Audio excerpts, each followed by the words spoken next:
they come. והקפות לסיום הריצה הזו. 2 laps to go. טסאמה ווובה דולק בעקבותיו. לאחר מכן הרצים האמריקאים ג'ייקוב האס ואריק דנסקי. גם ג'פרי ויינסטיין בריצה הזו.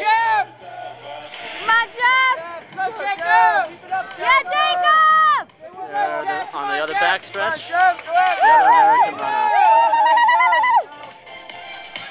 We're at the 18th Maccabiah.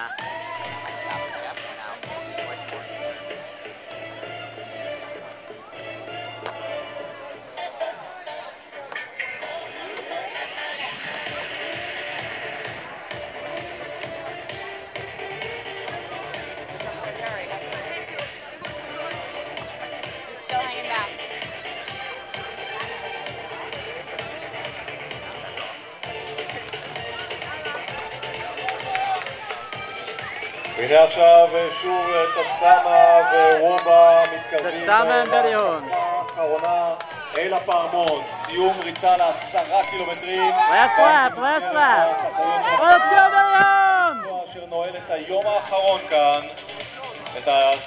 נועל את הערב הזה, היום הראשון. כמובן שיש לנו מחר יום של תחרויות, אבל אנחנו עכשיו עם הפיניש הזה, 300 מטרים לסיום הריצה למרחק 10 קילומטרים. בריון, go בריון! ראשון, וובה דולק בעקבותיו.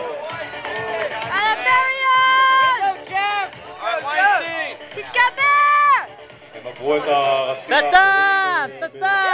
ולמעלה מכך. go בריון! שורת האחרונה בריצה למרחק 10 קילומטרים. נכנסים עכשיו אל גבול 30 הדקות בריצה הזו. And Berion's gonna pull it out. בריון וובה המנצח בריצה הזו. מוגס טסאמה מסיים שני. זמן יפה מאוד בתנאים האלה של חודש יולי. לבריון השיא האישי 29:49:08 נקבע השנה, אבל כל ריצה אל מתחת לגבול 30 הדקות בהחלט ריצה מכובדת.